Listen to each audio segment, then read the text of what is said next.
Le bois n'avait plus sa résistance, au moment d'ouvrir la porte, je me la suis prise dessus. Alors, Quand ça attaque le bois, ça attaque du coup tout ce qui est... Ça peut être des portes de placard, ça peut être des portes d'entrée, ça peut être des bâtis, ça peut être des charpentes de toiture, et ça peut aller jusqu'à fragiliser la structure et la rendre en fait inopérante, voire dangereuse pour les gens. Les gens s'en rendent pas forcément compte, mais quand tu as toute une charpente de toiture à changer et que t'as pas chiffré, ça coûte cher dans le devis à la fin, tu vois. si on traite en août, on est content. Si on a un chantier qui tombe en plein mois de février-mars, je peux vous dire qu'on n'a pas besoin d'aller à la salle de gym. Hein. Des litres d'eau et des kilos, on en perd. Hein. Parle en tant qu'investisseur, par exemple, tu vois, quelqu'un veut acheter un projet IMO, comment on fait pour repérer les indices d'infestation nous-mêmes, en fait? Et donc, quand ils voient ça, là, tout de suite, c'est qu'est-ce que c'est? Ça grouille. Sur un particulier, pour le traitement en souterrain, ça va de combien la fourchette?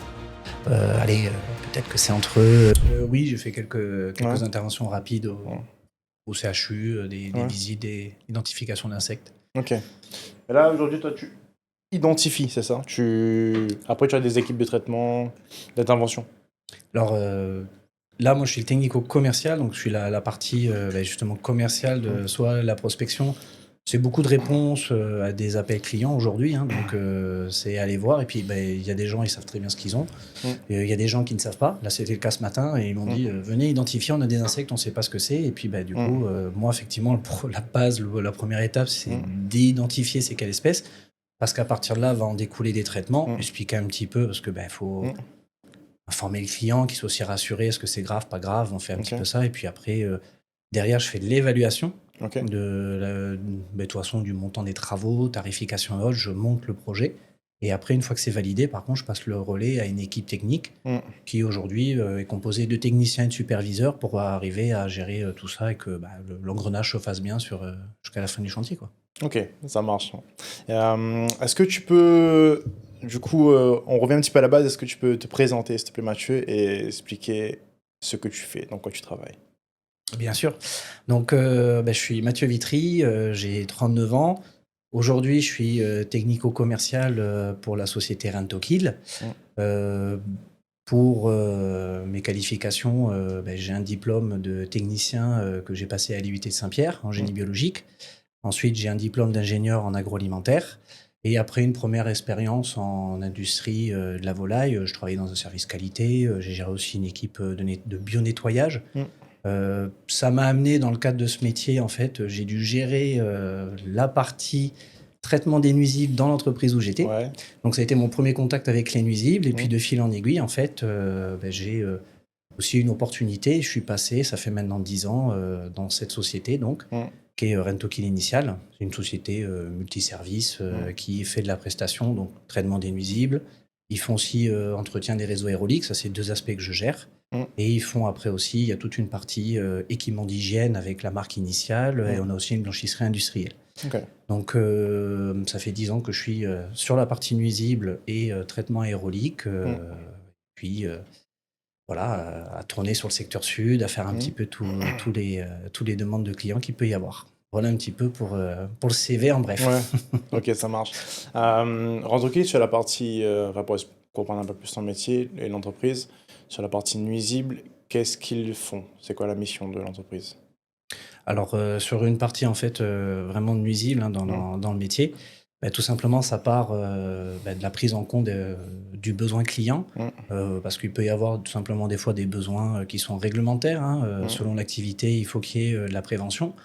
Et puis des fois, et même souvent, c'est entre guillemets le feu dans la maison. Hein. Quand je dis feu, je veux dire c'est qu'il y a la présence des nuisibles et à ce moment-là, il faut pouvoir expertiser, trouver des solutions adaptées et proposer un traitement qui soit plus ou moins long selon le nuisible à traiter. Donc, la base de Rentokil, on est dans le service, traitement des nuisibles, on part l'analyse, on fait la prestation et on assure le suivi s'il y a besoin sur certains chantiers. Je voulais faire un petit épisode de podcast avec toi parce que du coup, c'est quelque chose c'est un point où les gens se rendent pas compte, mais les nuisibles, tu en as partout. Partout, dans tous les bâtiments. Oui. À partir du moment où tu as un bâtiment, tu as des risques, tu as des nuisibles déjà dedans, mais tu as des risques en fait que ça devienne un problème, tu vois. Est-ce que tu pourrais nous définir c'est quoi un nuisible? Alors, un nuisible, c'est un organisme, hein. Ça peut être un animal, un végétal aussi, hein. C'est un nuisible, donc un organisme qui va nuire, entre guillemets, qui va avoir un impact négatif sur l'humain ou sur son environnement. Ça peut se manifester de différentes façons. Par exemple, des rongeurs, ça peut être, ils vont ronger par exemple des fils électriques, on va avoir des dégâts d'ordre matériel. Ça peut être aussi transmission de maladies. Ok. Et puis, par exemple, dans le cadre des termites, on peut avoir des dommages et potentiellement risquer de perdre une charpente. Là, on est aussi dans le domaine structurel. Ok. Donc voilà les différents domaines, soit vraiment propres à l'homme, soit c'est son environnement qui est impacté. Ouais, donc en clair, les nuisibles, tu as tout ce qui est rats, souris, tu as par exemple les insectes, hyperphares, etc. Insectes avec toutes les variétés possibles. Ouais. Bon, on pense aux blattes qu'on a souvent, mais les fourmis, dans une certaine mesure, peuvent très Ok. vite devenir envahissantes et problématiques. Ok. Après, il y a les puces, il y a les tiques, Ok. il peut y avoir les mouches dans le domaine de la restauration, parce Ok. que tout ce qui est insectes volants, Mm. évidemment à La Réunion, on ne peut pas passer outre, mais il y a évidemment le moustique, Ouais. qui est un nuisible très présent et Ok. qui peut faire beaucoup de ravages. On a vu qu'on a eu au cours des dernières décennies plusieurs épisodes épidémiques, entre quand c'est pas la dengue, c'est le C'est le chikungunya. chic, ouais. Donc voilà, après c'est vrai que pour les particuliers, ils peuvent être, on va dire, en contact avec plein de choses. Ça peut être des problématiques oiseaux, des problématiques rongeurs, insectes. Les termites sont quand même très présents aussi, puisque ils remontent dans les habitations et comme tout le monde a une maison, potentiellement on peut avoir un souci là-dessus. C'est quoi sur la partie nuisible? Je vais poser une question très vaste, tu vois, mais en général, on se Vas-y. dit comment on traite un nuisible en fait? Tu vois, comment ça se traite? On essaie de la meilleure façon et de la Ouais. façon la plus rapide. Après, il n'y a pas de réponse préconçue pour ça. Ouais. Peut-être pour parler un peu de la partie, en 10 ans, je vois un petit peu sur l'aspect métier. Des fois, ce que je dis à mes clients, c'est ça leur paraît peut-être pas évident, mais en fait, pour quasiment un nuisible, ça va être une approche différente, ça va être un ou plusieurs protocoles différents. Donc, des fois, j'ai des personnes qui m'appellent et qui me disent bon, on se voit une petite demi-heure et puis j'ai envie de trouver des solutions pour les fourmis, les mouches, les termites. Et là, je leur dis hop, hop, hop, hop. Parce qu'en fait, c'est vraiment chaque nuisible qui va avoir une approche différente. Donc là-dessus, il n'y a pas de réponse préconçue sur comment le traiter.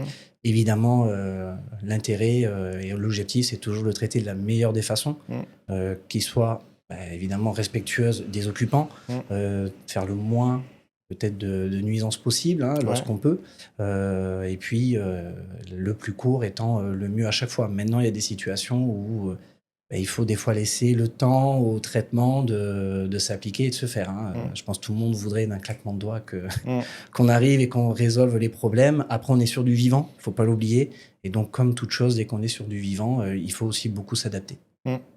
Ok. C'est vrai que les gens n'ont pas forcément cette vision-là de, en fait, un traitement, c'est un traitement. C'est-à-dire que ça prend du temps, en fait, à mettre en place et à avoir les résultats après. Nous, avec Immo Malin, tu vois, on accompagne les gens sur l'investissement IMO. Et un élément qui revient à chaque fois et qui pose problème partout à La Réunion, c'est les termites.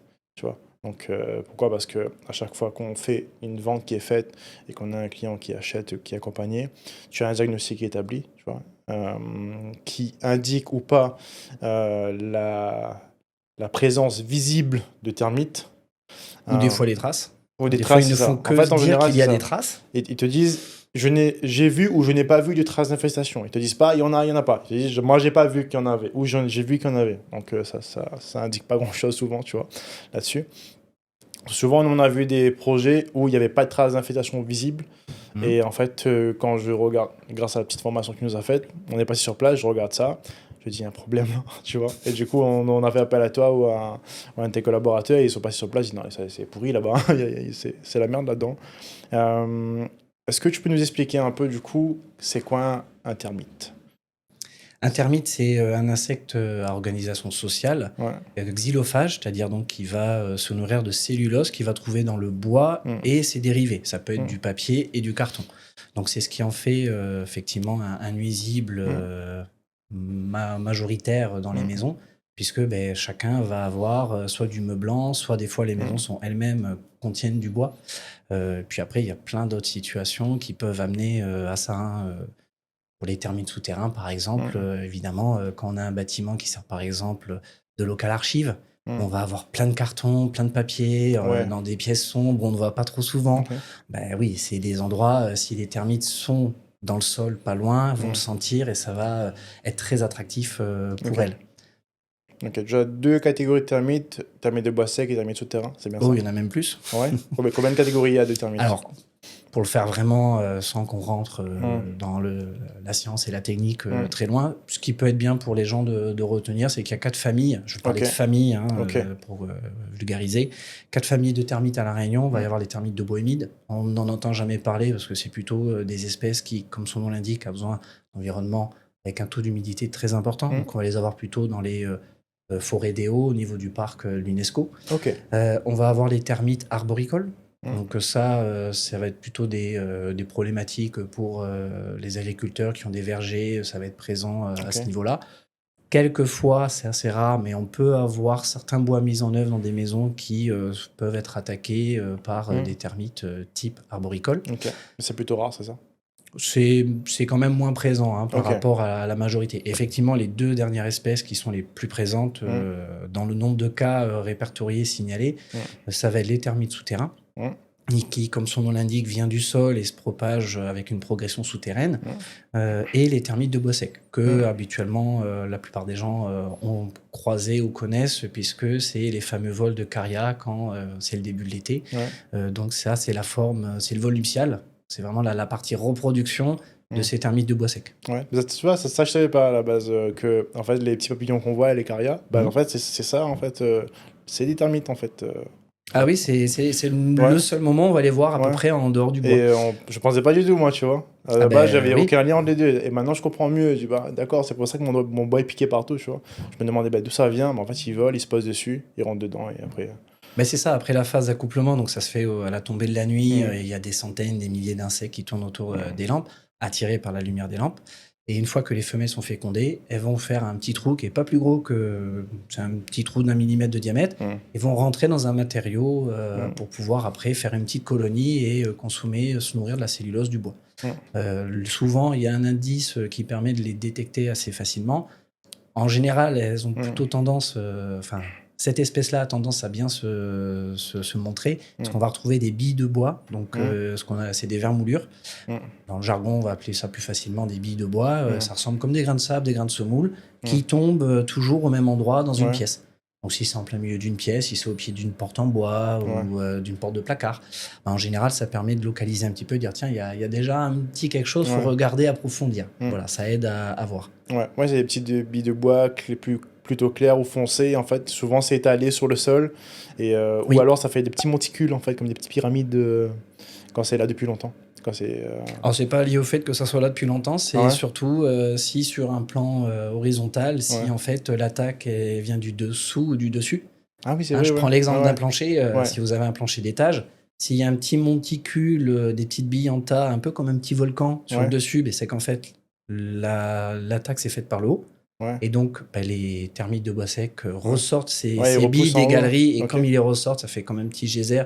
Et donc, ça fait un petit cône, comme un cône dansant, en fait. Par contre, si ce même plancher, l'attaque est en dessous, et quand les billes tombent, ça se répartit sur le sol, et avec la hauteur et la gravité, les billes vont faire une sorte de cercle plus ou moins important au sol. Ça permet justement de localiser est-ce qu'on est au pied du mur, est-ce qu'on est en plein milieu de la pièce. Quand on veut essayer de cibler un peu plus précisément où se situe l'attaque. Ok, je vois.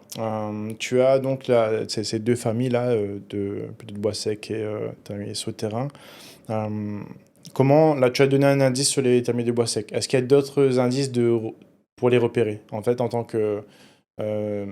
nous, je parle en tant qu'investisseur, par exemple, tu vois, quelqu'un veut acheter un projet IMO, comment on fait pour repérer des indices d'infestation nous-mêmes, en fait, des termites de bois sec et souterrains? Alors, commençons par le bois sec. Tu as donné déjà vermoulure. C'est ça. Alors ça, c'est vraiment un indice visuel qui est apparent.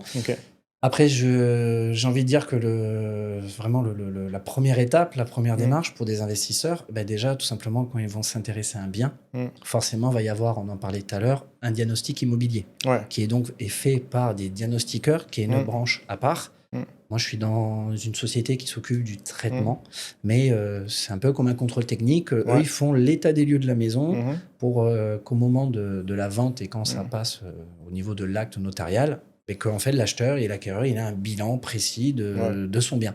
Donc ça, c'est le premier indice, parce que c'est une profession, ils sont justement formés à la détection précoce de ces signes, parce que c'est pas évident pour des particuliers. Donc la première étape, elle est là. C'est déjà de se baser sur ces rapports-là. Ensuite, lors d'une visite, c'est vrai que quelqu'un du métier va développer un petit peu un regard et voir des indices. Les billes pour les termites de bois sec, c'est le plus important et le plus facile à repérer. Après, des fois, sur des supports, si la matière est un peu touchée, on va avoir ce qu'on appelle une forme de feuilletage. Ça veut dire que ça va faire un petit peu gondoler au niveau de la peinture. Ça peut être des choses qui vont nous, en tout cas nous alerter, et nous amener à faire un contrôle un peu plus précis. Après, des fois, c'est lié aux termites. Ça peut être lié aussi à simplement un problème d'humidité, une fuite d'eau et il y a un flocage. Donc, disons que c'est dès qu'on voit dans des matières, des artefacts qui, a priori, ne sont pas issus de la matière originale, à ce moment-là, nous, on va regarder un peu plus précisément sur ces aspects-là. Un gruyère un peu fromagé, tu vois, tu as des trous, tu as des galeries dedans. Ah oui, alors après, si on a un gruyère ou qu'on a un bois qui est déjà éventré avec plein de galeries, là, on se pose plus la question. Mais là, à mon avis, même n'importe quelle personne qui n'est pas du métier va se douter qu'il y a un problème dans le bois. Et souvent, on s'en rend pas compte, il y a des gens qui pensent sincèrement, tu vois, qui sont pas forcément poussés au niveau technique, qui pensent que c'est juste le bois qui s'abîme au fil du temps, tu vois. En fait, non, c'est quand tu as des galeries ou des creux où que ça ressemble un peu à un fromage, même sur le bord, tu vois, c'est que c'est attaqué en fait par une bestiole et qu'il va falloir traiter en fait à ce moment-là. Alors, sur les souterrains, comment tu arrives à les détecter, termites souterrains? Avant de répondre sur le souterrain, oui, ça peut être des insectes, mais après, comme toute chose, ça peut être aussi d'autres origines. Ça peut être des champignons lignivores, ça peut être tout simplement un problème lié à un dégât des eaux, un bois qui a pris l'humidité. Donc voilà, c'est pas toujours que des signes de termites. C'est pour ça qu'effectivement, bon, il y a des petits indices qui peuvent permettre à des gens de peut-être le détecter. Après, il vaut mieux toujours passer par un professionnel pour justement pouvoir faire le bilan et cartographier, ça c'est un problème de tel insecte, ça c'est un problème d'humidité, et puis après il y a chaque corps de métier va pouvoir intervenir dans sa fonction pour résoudre le problème. Un petit peu, ça c'est plutôt le conseil que je donne aux gens. Après, sur les termites souterrains, là on est sur une autre problématique parce que c'est des colonies donc, qui souvent vont déjà remonter du sol. Elles peuvent traverser facilement les structures, que ce soit des dalles en béton ou d'autres supports, et elles vont aller s'attaquer toujours la même chose, cellulose, bois, papier, carton. Là, la détection, elle est quand même un peu plus délicate parce que ça va rentrer d'abord au centre de la matière. Donc, le seul moyen d'avoir peut-être un indice visuel, c'est si vous voyez on appelle un cordon de terre. C'est une sécrétion terreuse. Ça fait un peu comme un petit serpent qui peut remonter. Alors, l'idéal, ça serait que ça remonte le long d'un mur blanc. Là, c'est hyper visuel. Mais dans les faits, si ça remonte dans un montant de porte de placard ou dans une plainte, c'est pas toujours évident de le détecter de manière précoce. La plupart des situations que moi j'ai vécues avec des clients, parce que j'aime bien toujours leur demander comment ils se sont rendus compte de ça, souvent c'est de manière complètement fortuite. C'est par exemple, on a mis un coup d'aspirateur dans une plainte un peu plus fort et là il restait que la peinture et c'est pas que ça aspirait, c'est qu'il restait que la peinture de la plainte. Tout l'intérieur avait été mangé, sauf que en général, quand on se déplace, on tape pas régulièrement dans ces plaintes tous les jours pour voir. Sauf que ce jour-là, un petit défaut, on a tapé dedans avec un objet, ça peut être un balai, un aspirateur. Et là, comme c'est qu'un petit film fin, il reste que la peinture. Là, ça s'abîme et on peut voir à ce moment-là les dégâts, voire des fois les gens voient à ce moment-là les termites tomber. Donc là, les termites souterrains, c'est souvent de couleur blanche ou très approchant. Et donc, quand ils voient ça, là, tout de suite, c'est qu'est-ce que c'est? Ça grouille, c'est tout de suite un petit peu marquant et ça... Certains clients sont même un peu choqués puisqu'ils ne se doutaient pas qu'il y avait ça. C'est vrai que des fois, quand tu casses, tu peux les voir même dans le bois, en fait, courir, tu vois un truc blanc qui court sur le côté, tu vois. Oui, qui se déplace. Pourquoi qu'est-ce qu'il y a dedans, tu vois? C'est ça. En général, elles fuient parce qu'elles n'aiment pas trop, elles n'aiment pas la lumière. Donc, elles vont tout de suite se cacher dès qu'on a ouvert et éventré la pièce qui est touchée. Donc ça, c'est un exemple, mais que ça soit dans une porte, dans un meuble... Souvent, on ne s'en rend pas compte qu'avant qu'il y ait un choc fortuit qui va mettre en évidence cette problématique. Oui, après, il y a d'autres cas. Pour parler d'une anecdote, là, je l'ai appris à mes dépens. Je faisais une résidence. Là, il y avait une attaque déjà bien avancée, sauf que c'était dans des montants et des portes de gain technique. Et dans ces portes-là, il n'y a personne à part les professionnels, un électricien, un plombier qui va dedans, en fait. Et nous, on y allait moi, j'y étais pour une estimation. Et puis, au moment où j'ouvre la porte, En fait, tout le montant avait été du coup Ouais. attaqué par les termites souterrains. Donc, comme ça va jouer sur la structure, le bois n'avait plus sa résistance. Au moment d'ouvrir la porte, je me la suis prise Ouais. dessus. Alors, tout de suite, protection. Hum, Voilà, mais c'est des choses, Ouais. typiquement, tant qu'on touche pas à la porte, personne ne s'en rend compte. Bon, là, moi, Hum, c'était moi le premier à passer Ouais. à ce moment-là. Ça m'a permis de voir qu'il y avait effectivement. Un Ce problème. jour-là, c'était un peu facile de trouver Ouais. l'infestation. Oui, ouais. Elle est où? Bah là. À la Voilà, porte. il y a la porte. Voilà. Non, mais voilà, ça fait partie des petites anecdotes. Ça m'est arrivé qu'une fois, mais oui, Hum, des fois, on peut avoir un mobilier hum, qu'on n'a pas touché, déplacé hum, pendant des semaines, des mois. Et puis, c'est au moment où on va en avoir hum. besoin. C'est vraiment l'image, ça fait presque cartoon, mais oui, Ouais, ça l'objet reste vous dans ta reste dans la main, main. Et bon, ok. Là, on voit qu'il y a un souci. Mais là, pareil, détection facile. Ouais. Ok. Même pour des non-initiés, ils vont tout de suite se douter que c'est pas normal que Qu'il y a un la porte vous souci, reste voilà. dans la main. Donc Ouais, là, il y a un on problème peut tout de suite agir quelque et part. appeler un professionnel pour voir. C'est comment sur ces deux catégories-là, comment tu traites lorsque tu détectes des termites, Mhm. comment tu le traites? Ça, attends, avant de répondre à ces questions-là, je reviens sur un petit point juste pour préciser un peu, c'est que les gens ne s'en rendent pas forcément compte, mais quand ça attaque le bois, ça attaque du coup tout ce qui est, ça peut être des portes de placard, ça peut être des portes d'entrée, ça peut être des bâtis, ça peut être des charpentes de toiture, ça peut être des montants, tu sais, les casse-bonbons bois là. T'as une Mhm. partie en fait de la structure de la maison qui est faite en bois, donc ça peut attaquer ces montants-là, et ça peut aller jusqu'à fragiliser la structure et la rendre en fait inopérante, voire dangereuse pour les gens. Et les gens ne se rendent pas forcément compte, mais quand tu as toute une charpente de toiture à changer, que tu n'as pas chiffré, ça coûte cher dans le devis à la fin, tu vois. Sur toute façon, j'ai envie de dire de base, c'est pour ça que souvent je le rappelle, c'est des nuisibles. Ouais. Donc on aurait voulu s'en passer et ne pas qu'ils arrivent à ce moment-là. Donc c'est rarement anticipé quand on a un projet et ça vous tombe un peu dessus et c'est aïe. Et maintenant, qu'est-ce qu'on fait? Le nuisible est là. L'impact négatif dont on parlait au début, on le voit tout de suite parce que là, c'est ah bon, qu'est-ce que je fais? Est-ce que c'est entre guillemets bénin, ça va pas avoir trop d'incidence? Est-ce que ça va être sur des projets beaucoup plus impactants? Et donc à ce moment-là, oui, s'il y a besoin de traiter, on le chiffre. Et de toute façon, j'ai envie de dire que ça soit un traitement à 300 euros ou que ça dépasse les 10 000 euros, ça sera de toute façon du surplus dans un projet dans lequel on n'avait pas prévu l'arrivée du nuisible. Ouais, c'est souvent le cas. Après, tu vois, nous, aujourd'hui, comme on est sensibilisé à ça avec l'équipe, en fait, c'est un point qu'on regarde lorsqu'on a un agent IMO qui nous appelle, ou même un propriétaire en direct qui nous appelle pour nous dire qu'ils ont un projet à vendre. On visite le bien. Aujourd'hui, nous, on regarde ça, tu vois. On regarde où est-ce qu'il y a du bois, charpente, couverture, etc. Quel type de bois c'est, et est-ce qu'on peut repérer, nous, des indices d'infestation, tu vois. Mais ça, on le fait avant même qu'un client trouve le projet, avant même qu'il se positionne. Pourquoi? Parce que nous, quand on va chiffrer les travaux, on va évaluer les travaux, on va l'intégrer directement dedans, tu vois. On va dire, ok, c'est bon, la charpente, tout est en métal, il n'y a pas d'inquiétude. Par contre, le faux plafond, c'est du contreplaqué. Il faut qu'on fasse attention à ça, est-ce qu'il n'y a pas des indices, etc. Peut-être prévoir un budget au cas où. Il y a des endroits, en il peut fait, y avoir un risque, oui. donc, par exemple, quand on voit une charpente en bois, on regarde dans les faux plafonds, et on regarde toujours, nous, si on voit pas des indices, tu vois, d'infestation visible, nous, de ce qu'on peut voir, tu vois. Donc, c'est quand même des trucs où, comme on est sensibilisé aujourd'hui, nous, on regarde ça. Dès qu'il y a du bois partout, nous, ça fait tilt, attention, on doit regarder ça. On est, je sais pas, Terre Sainte. C'est un endroit où il y a du bois partout, tu as des vieilles cases qui sont pourries, donc il y a moyen qu'il y ait des termites partout. On prend le temps de regarder, tu vois, ce point-là. Donc, si on arrive à l'anticiper avant, c'est pas facile, mais si tu accompagné que tu arrives à l'anticiper avant de te positionner, avant d'acheter, c'est quand même mieux de se rendre compte que qu'il faut changer la toiture après avoir acheté, tu vois. Ah, c'est sûr que c'est plus toujours simple. mieux si on le sait et qu'on peut le prévoir. Mais du coup, si on le sait pas et qu'on tombe dessus, tu vois, comment ça se traite, des termites, pour les éliminer? Alors, c'est aussi pareil, il n'y a pas de réponse préconçue. Pour les termites de bois sec, il y a deux solutions, il n'y en a pas 36. Soit c'est une exclusion physique, on retire le matériau qui est contaminé, soit ça va être un traitement chimique du bois. Donc quand tu dis physique, c'est que tu remplaces simplement, tu enlèves le matériau et tu le remplaces par... On enlève le matériau, on peut l'inactiver et on peut le remplacer. Par exemple, pour citer une anecdote, parce que c'est quand même toujours sur l'histoire d'un achat, d'une vente qu'on a ce genre de problématique, j'avais une connaissance qui avait un projet d'achat qui m'appelle pour avoir un conseil parce que elle m'apprend à ce moment-là qu'elle veut changer, acheter une maison.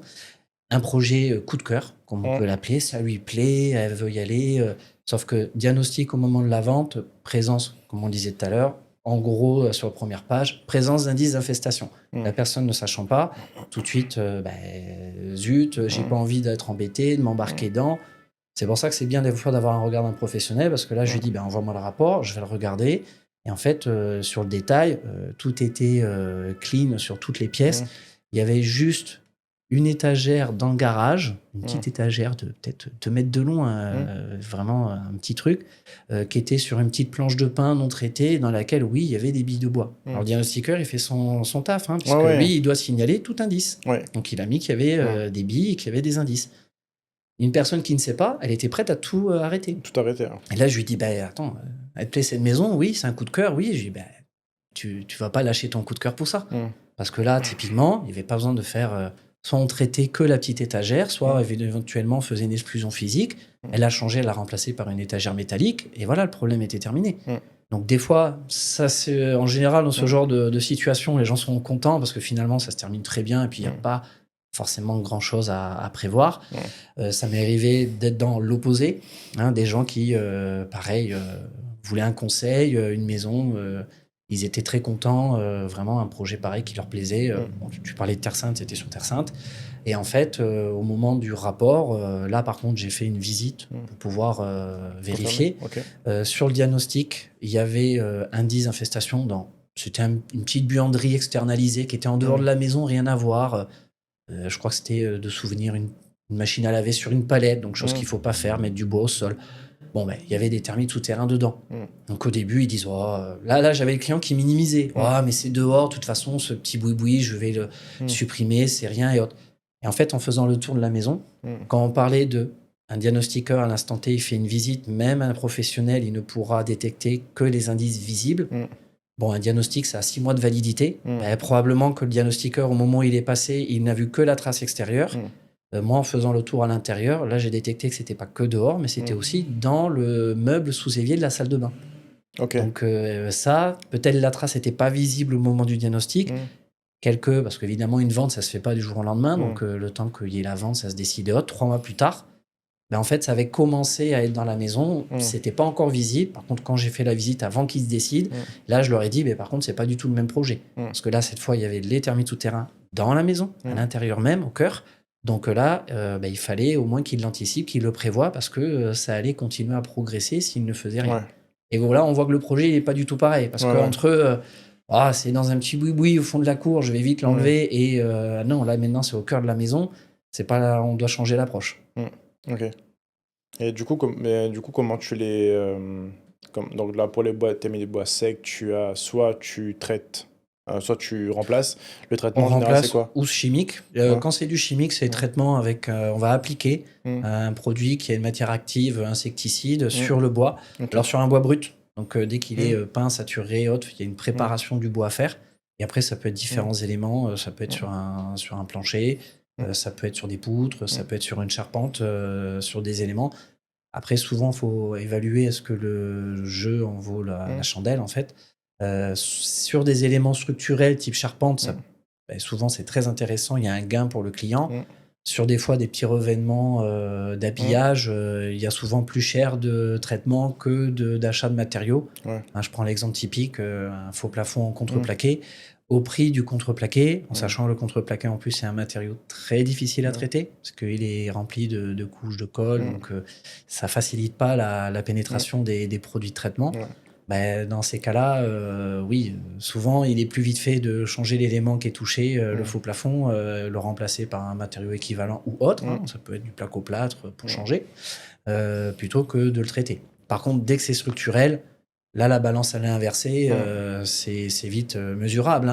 Quand on commence à avoir une charpente qui a des signes d'infestation, ça reviendra toujours moins cher de traiter une charpente que de refaire la toiture complète avec un artisan. Ouais, c'est ça. Sur le traitement là-dessus, est-ce que tu peux détailler un petit peu comment ça se passe sur les étapes globales, tu vois? Qu'en général, pourquoi je te pose la question? Parce qu'aujourd'hui, tu peux acheter dans le commerce des peintures J'ai plus le nom du terme, où en fait, Des peintures, des t'as produits des, de traitement. t'as des espèces de produits de traitement où tu passes sur le bois mais en fait, ça marche pas exactement comme ça, tu vois. C'est pas juste un produit que tu mets sur le bois. Est-ce que tu peux détailler les étapes? Je prends l'exemple de la maison qu'on a eu le tampon ensemble. Mhm. Quelles étapes en fait sont mises en place pour concrètement traiter correctement ta de bois sec par exemple sur une charpente? Alors, dès qu'on va traiter une charpente, le but est de vraiment traiter un bois Mm, brut. Souvent, une charpente, ça l'est déjà. mm, Mais si elle est peinte ou qu'elle a un traitement, comme un mm, vernis, mais il faut le retirer parce que ça va empêcher le mm, produit de pénétrer tout simplement. Après, passer par un professionnel, c'est pas juste avoir ce qu'on peut avoir dans le commerce où on va mm, se l'appliquer soi-même, faire un mm, produit. C'est d'avoir vraiment un accompagnement mm, complet avec une prise en compte rigoureuse et minutieuse mm, de l'infestation et de son ampleur. mm, C'est-à-dire que quand on fait un traitement, même s'il y a 50 ou 30% de la charpente qui est touchée, mm, on reste toujours sur les signes visibles. mm, Les signes visibles, on les voit clairement. Mais des fois, il peut y avoir d'autres éléments de charpente qui sont mm, touchés ce n'est pas encore visible. mm, Donc c'est pour ça qu'un professionnel, il va avoir dans son protocole déjà des étapes de sondage pour mm. vérifier vraiment régulièrement qu'il n'y a pas de traces masquées Ok. pour les mettre en évidence. Mm, Et après, on va adapter du coup le traitement en conséquence. ok. Sur des termites de bois sec, c'est Mm, ce qu'on appelle un traitement percé injecté.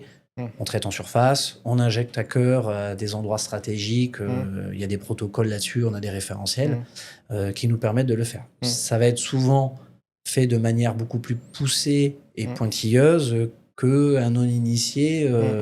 Ouais. saurait le faire, puisqu'il n'a pas les formations le nécessaire pour Mm, comprendre la biologie de l'insecte et mm. surtout comment s'en débarrasser. Ok. Donc après, des gens peuvent, sur des petits Mm, traitements, un cabanon ou autre, ils peuvent essayer de le faire. Souvent en préventif, ça mm, se fait même, ça peut se faire très mm, bien. Ce qu'il faut prendre en compte, c'est ça, c'est vraiment l'approche, mm, l'accompagnement sur le projet. Et après, c'est l'utilisation des produits. Il faut savoir qu'un professionnel, donc ses applicateurs mm, passent un certibiocide, qui est donc mm, un certificat professionnel à mm, utilisation de matières actives. mm. Et donc, grâce à ce certificat, ils peuvent utiliser des produits dits professionnels Ok. et qui souvent vont être plus dosés, Mm, hein, mm. ou Donc je pas. vais plutôt même dire moins dilués que les Ouais. produits du commerce. Ouais. Donc Parce pas que accessible aux particuliers c'est quoi. pas accessible aux particuliers. Et il y a des raisons, c'est parce que justement, si c'est traité par un applicateur Mm, certifié qui, c'est pour ça qu'il fait la formation, mm, va pouvoir appliquer le produit en respectant tous les consignes de sécurité mm, pour ne pas exposer les occupants. ouais. Si on donne ce produit professionnel, donc qui est quand même, s'il est mal employé, Mm, peut être dangereux à des gens non initiés, c'est là où on a un risque qu'ils l'utilisent mal. mm, C'est pour ça que les produits que vous trouvez dans le commerce, qu'on peut mm, acheter en quincaillerie, mm, tout venant, ça reste des bons produits, mais souvent ils sont mm. dilués par rapport à des produits pro, Ok. parce qu'ils anticipent que Mm. c'est des gens non formés, on ne peut pas, toute la population, passer le certibiocide. C'est vrai. Donc ils considèrent que c'est des Mm, gens, pour éviter les exposer, on va mm, éviter qu'ils s'exposent en faisant une mauvaise mm. utilisation, en diminuant ou en diluant un petit peu les doses. C'est ce qui se fait un petit peu concrètement. Après, ça reste des bons produits pour des petites interventions ponctuelles, hein. Ok, je vois, je vois. Alors, C'est, je je prends, suis en train. si je peux prendre un autre exemple, Ouais, après, dis-moi. c'est vrai, sur plein de professions, on Mm, prend, c'est pour essayer des fois de bien cibler un peu le rôle d'un professionnel sur ce genre d'activité. Je prends des fois l'exemple d'un jardinier. mm, Tout le monde, pas tout le monde, mais certaines personnes vont jardiner eux-mêmes. Donc, ils vont voir qu'ils vont à leur dream, ils ont leur matériel, mm, ils vont utiliser des produits. Si on passe par un professionnel dont c'est le métier, souvent, on va voir qu'il va faire les choses, les mêmes choses, beaucoup mm, plus rapidement. Il va avoir, lui, une capacité d'investir dans du matériel beaucoup plus performant, puisque mm, lui, il va faire ça toute la journée, alors que quand on jardine, on fait ça pour s'occuper le mm, week-end ou de temps en temps, quoi. mm. Donc, c'est un petit peu la même logique. Ouais, C'est en passant je par un vois. professionnel, il va développer un outillage, des produits, il va avoir accès à Mm, des produits et forcément développer des mm, compétences, une expérience mm. qui va lui permettre d'être beaucoup plus performant que quelqu'un qui le fait en loisir ou en occupation. Mm. Ouais, je vois. Non, mais c'est ce qu'on remarque même au niveau des artisans, tu vois. Quelqu'un qui fait des petits travaux le week-end et un artisan qui fait de la rénovation, ils sont pas outillés pareil, ils sont pas équipés pareil. Au-delà de l'expérience et du savoir-faire, tu vois, évidemment. Si je récap un petit peu, du coup, les étapes, c'est que tu as une première étape de sondage, c'est ça. Donc, lorsque tu traites une Mhm. charpente, par exemple, le sondage va servir à savoir exactement est-ce qu'il y a d'autres traces d'infestation qui sont pas visibles, c'est ça? Tout à fait. Ok. Comment on fait un sondage? Comment vous faites un sondage? Avec un poinçon ou alors Ouais. avec une hachette, Ok, un d'accord. ciseau à bois. En fait, c'est des petites griffes qu'on va faire Ok. pour vérifier s'il n'y a pas des galeries cachées, tout simplement. D'accord. Après le sondage, tu as du coup, vous allez poncer le bois, c'est ça? Pour enlever On tous va le les préparer. vernis. Donc, Préparation du bois, ça ok. peut être le poncer, le dépoussiérer avant l'intervention, si on a dû poncer. Ouais. C'est ce genre d'étape. Ok. S'il y a des endroits où il y a des grosses attaques, on Mm. voit qu'il y a beaucoup de galeries, on va le bûcher. On va dégrossir, enlever, parce qu'on Ok. essaie d'éviter de traiter sur des galeries. Mm. Hein, l'air va agir comme un isolant et va empêcher les Mm. produits de pénétrer. Donc, il y a vraiment tout Mm. un ensemble de préparation. D'ailleurs, Ouais. souvent dans un traitement, les 3/4, c'est de la préparation. Ouais. L'application même, Mm. c'est un quart de la durée du chantier. Quoi. Ouais. Ça représente rien. C'est parce qu'il y a tout ce travail en amont qu'on peut après aller vite sur Ouais. Ok. l'application du produit. Ouais, c'est juste après du coup cette étape de bûchage là, de préparation du bois, vous faites l'injection, c'est ça? Oui, après, il y a, Ok. alors, il y a l'injection, Mm. il y a du traitement de surface. Ouais, Ça il y a va injection et pulvérisation, c'est ça? injection et pulvérisation. Et ça Ok. va vraiment dépendre de justement de l'essence du bois. Parce Ok. que selon l'essence, on va pas avoir forcément les mêmes, on va dire le même cahier des charges. Ouais, ok. Et ça va dépendre aussi de est-ce que la poutre ou l'élément est infesté ou pas. Ok, Hein, d'accord. sur une poutre qui est saine, on est sur un préventif, ça va être un Mm. peu plus léger. Ok. Par contre, si on voit qu'elle est infestée, là, il y aura beaucoup plus de puits d'injection, des Ok. intervalles rapprochés et on va appliquer Ok. beaucoup plus de produits. Ok. Tout ça est normé et permet d'arriver à un résultat, puisque la plupart du temps, les professionnels, et nous les premiers, on va proposer derrière ce traitement-là une garantie de non-réinfestation. Ouais. Ce qui permet de sécuriser le client en se disant, si Mm. j'ai traité ma charpente pendant, après chacun applique ce qu'il Mm. veut, mais peut-être pendant 5, 8, 10 ans, il va garantir que s'il y a un souci, Mm. qui réinterviendra Ouais, pour solutionner la problématique. Ouais, je vois, je vois. Ça me fait penser à un épisode qu'on a eu il y a pas longtemps avec un expert en matériaux dangereux où il m'expliquait exactement la même chose que toi, que les devis sont chers, mais sur les devis, j'ai 3/4 de préparation, 1/4 de traitement, tu vois. Parce qu'en fait, les matériaux qu'on traite sont dangereux. Mhm. Et en fait, toutes les mesures qu'il faut mettre en place pour protéger les gens, pour isoler les matières et protéger aussi les intervenants, en fait, sont tellement normées et qu'il y a tellement de choses à mettre en place que 3/4 du devis, c'est la préparation, en fait. Et je prends plus de temps à mettre en place un chantier plutôt qu'à réaliser le chantier et autant de temps à l'enlever plutôt qu'à juste traiter les matières dangereuses, en fait. C'est la même chose, j'ai l'impression, pour vos équipes, tu vois, sur Entrekill. Ben oui, si on reste qu'à l'acte d'application du produit, c'est pas la majeure partie du chantier. Hein, c'est toute la préparation du bois avant. Alors dans la préparation, c'est pas juste préparation du chantier, hein, ça va très vite. C'est préparation de l'élément qui va être traité. Ça veut dire s'il y a, ça peut aller très vite sur une charpente, on peut très vite se retrouver à peut-être faire 100, 200, 500 puits d'injection. Ouais. Donc mine de rien, faut aller les percer. Et puis selon l'essence de bois, le bois est plus ou moins dur, donc on va user plus ou moins de forêt, aller plus ou moins vite. Puis après, pour tout simplement aussi faire peut-être un petit aparté et montrer aussi, des fois on est dans des conditions, on ne travaille pas toujours de plein pied. Donc nos techniciens font des travaux qui sont considérés quand même, qui peuvent être très vite fatigants. S'ils sont en train de circuler dans des combles avec une hauteur plus ou moins qui leur permet d'être debout, courbés, donc c'est des conditions de travail qu'on va prendre en compte, parce que ça va être des travaux quand même physiques. Et puis après on est dans des cons, donc pour l'avoir fait, quand on est si on traite en août, on est content. Si on a un chantier qui tombe en plein mois de février-mars, je peux vous dire qu'on n'a pas besoin d'aller à la salle de gym. Hein. On des litres d'eau et des kilos, on en perd. Hein. Parce que voilà, c'est physique. On est dans une toiture, on est dans des conditions, il fait chaud. Donc, on parlait de préparation, ça veut dire qu'il faut qu'on ait suffisamment de techniciens qui puissent s'hydrater régulièrement, qui fassent des pauses régulièrement. Donc voilà, il y a tout ça à prendre en compte. C'est pour ça que oui, parler d'un particulier, il peut décider de le faire lui-même. Faut pas oublier qu'on est prestataire de service et avoir des techniciens qui le font pour vous, oui, ça veut dire qu'il y a quand même une certaine pénibilité à la tâche et tout ça est dans le package. En plus de la cartographie, du traitement, on commence à avoir, c'est pas la personne qui va faire elle-même le traitement, qui va peut-être consacrer de son temps et de son énergie. Derrière, ça va être nos techniciens qui vont en plus le faire probablement plus proprement qu'eux, parce qu'ils ont l'habitude, ils font souvent ça. Et en plus, derrière, il y a des garanties. Donc oui, c'est un package, hein, c'est sûr il y a un coût, mais ça apporte quand même un bénéfice qui, je trouve, est assez intéressant quand on commence à avoir besoin de sécuriser une charpente qui a eu une infestation. On revient à la base. Et c'est comme tu le disais tout à l'heure, si on en est à cette décision-là, c'est que la charpente, c'est un élément structurel. Il vaut mieux qu'on le sécurise et qu'on stoppe l'infestation. Donc il vaut mieux pas se rater. Ouais, clairement. En général, quand les traitements sont finis, je m'en souviens, on avait fait un projet ensemble où vous aviez fait un traitement sur une charpente de toiture au tampon. Après le traitement, il devait y avoir personne dans la maison, je crois, pendant 3, 4 ou 5 jours, je sais plus. Pendant une durée, en fait. Non, pas autant.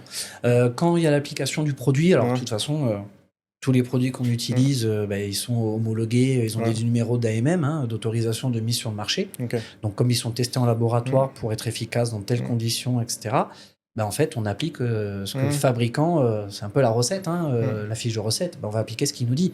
S'il dit qu'il faut utiliser tel pourcentage de produit, on va l'utiliser. Et souvent, il y a des précaux qui peuvent aller de personnes pendant 3 heures dans l'habitation après l'application du produit. Jusqu'à 24 heures maximum. Donc, je crois qu'on c'est pas 5 jours en général. 48 heures, je crois, comme ça. Je m'en souviens plus, je crois qu'on avait. Ah oui, justement, on avait calé la date d'intervention pour dire justement, il n'y aura personne pendant 2 jours. C'est mieux parce qu'il doit y avoir personne pendant cette période. Plus on laisse, mieux c'est. Mais ça nous est arrivé de le faire dans des conditions où on traitait le matin, un chantier de plusieurs jours, on appliquait le matin. Le produit permettait, la consigne, c'était 6 heures de temps d'exclusion avant retour sur les lieux. Et après, il y a souvent une aération qui est demandée des locaux.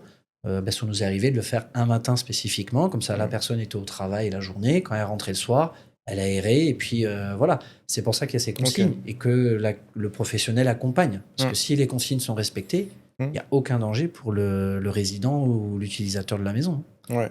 Ok, je vois.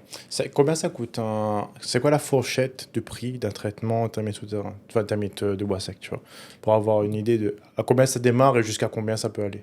Alors, ça dépend du matériau qu'on traite. Pour rester sur quelque chose, par exemple une charpente, évidemment, il y a charpente et charpente. Il y en a des très simples, il y en a des très complexes. Pour des particuliers, pour donner une fourchette, ça peut aller selon la taille, l'ampleur de l'infestation. Et peut-être de 2 000 € à 15 000 €, en prenant une fourchette très large, parce qu'évidemment, il y a des petites maisons, des grandes maisons, des maisons à étage. Je parle pas de bâtiments professionnels, je reste sur le domaine du particulier, mais voilà, on a une fourchette qui est un petit peu large, qui permet de traiter, par exemple, une charpente. Après, si c'est d'autres éléments, si c'est un petit plancher, d'une petite zone, on peut faire des fois des zonages, ça peut être dans d'autres proportions.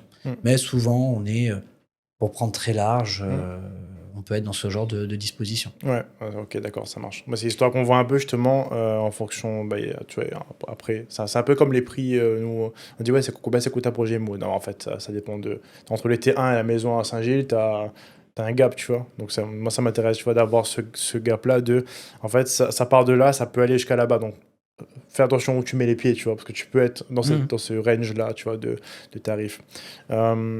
Alors, à noter que la commune ne rentre pas en compte pour un professionnel du traitement thermite. Parce que lui, ça va être la typologie de... Oui, c'est ça. Parce que c'est vrai qu'en IMO, selon le secteur qui est plus ou moins réputé, demandé... Pour nous, que ce soit à Saint-Pierre, à Saint-Denis. Ah oui, non, je te parlais surtout du range, en fait, entre... je sais que ma question était très large, tu vois. En fait, c'est d'avoir une idée, tu vois, là-dessus. Non, ça permet d'avoir un peu une idée. Une fourchette. Sur du traitement souterrain, comment ça se passe ? C'est ce que j'allais te dire, j'allais y venir. Sur du traitement souterrain, en fait, il y a 2 méthodes de traitement. Va y avoir soit un traitement qui est assez répandu, qui fonctionne très bien. C'est le traitement par piège avec un outil, donc c'est la marque Centritech. En fait, ce sont des pièges qu'on va mettre autour d'une maison et à l'intérieur sur les endroits où il y a les remontées de termites souterrains. C'est basé sur le principe d'un appâtage, en fait, dans lesquels il y a un inhibiteur de croissance qui est greffé sur de la cellulose. Et en fait, comme les termites souterrains sont majoritairement dans le sol, on n'a que la partie immergée en surface, ça permet que les termites en surface vont consommer la matière et vont parce qu'ils font l'échange buccal de nourriture, la ramener. Ils vont la ramener jusqu'au nid. L'idée, c'est de la ramener jusqu'au nid, au cœur de la termitière, avec comme objectif de nourrir les insectes reproducteurs. Donc la reine qui va assurer la ponte et le développement de la colonie. Ça, c'est l'idée maîtresse. Ça, c'est des méthodes qui sont très largement répandues parce qu'elles ont quand même un avantage dans le domaine du particulier, c'est qu'elles sont ce que j'appelle non-invasives. Ouais. On va rester en extérieur avec des dispositifs qui vont servir à surveiller, détecter. Je vais presque dire que c'est une méthode douce, c'est avec un inhibiteur, donc on est sur une molécule qui est ciblée sur les termites souterrains. Ça ne va pas agir sur d'autres espèces, donc ça permet de faire un traitement localisé, ciblé. Quand je dis tout en douceur, ça va avec, puisque du coup, comme on laisse les termites manger, ça prend souvent plusieurs mois à éliminer une colonie, parce qu'on ne sait pas où est-ce qu'elle est dans le sol exactement. Et donc, ça peut aller peut-être de 3 à 12 mois. Donc, ça prend plusieurs mois.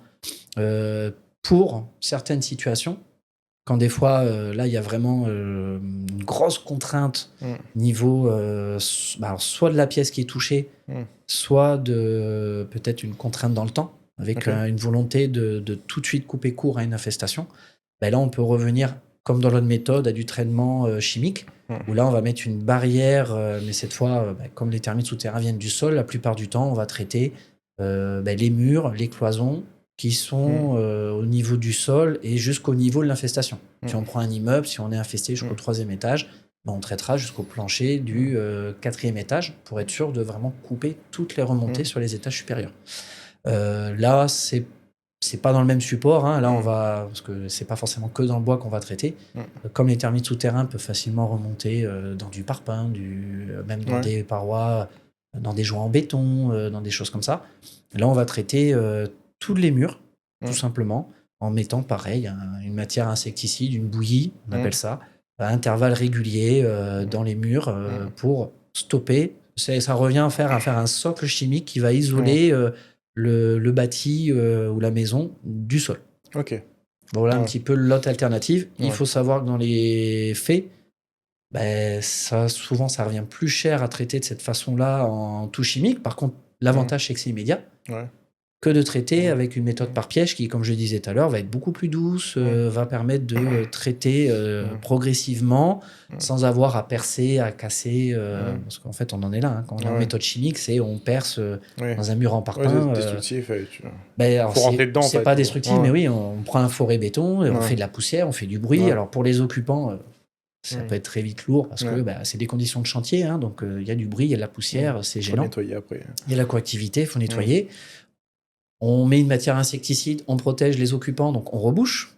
Et là, on fait avec un enduit de rebouchage rapide.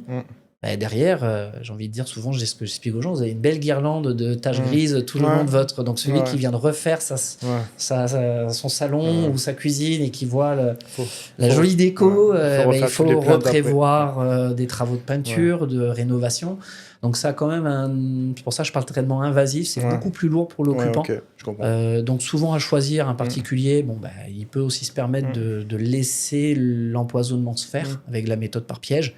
Donc, la quasi-totalité des chantiers vont plutôt sur cette méthode qui a double avantage. Elle est moins invasive. Elle est, vu qu'on travaille en temps masqué, moins onéreuse qu'un traitement chimique pur. Et en plus, l'avantage, c'est que celle-là, après, elle peut durer. Souvent, c'est des contrats, donc c'est pour des périodes de 5 ans. Mais après, elle peut continuer et perdurer autant de fois que le client ou que l'occupant le veut. Alors que dans le cas d'un traitement chimique, souvent, ça dure 5 ans. La garantie. Et après, on recommence et on reperce et on remet. Donc, voilà. Il y a quelquefois des circonstances où ça peut avoir un intérêt. Des fois, c'est l'exemple que je donne pour caricaturer, mais oui, un particulier, il va se laisser le temps et il veut une solution qui est plus, on va dire, plus légère pour son portefeuille, qui est allée dans le temps, qui lui permet de ne pas avoir de travaux à prévoir. Plus douce, quoi. Plus douce, on est vraiment sur ce terme-là, pour vraiment qu'on saisisse l'idée.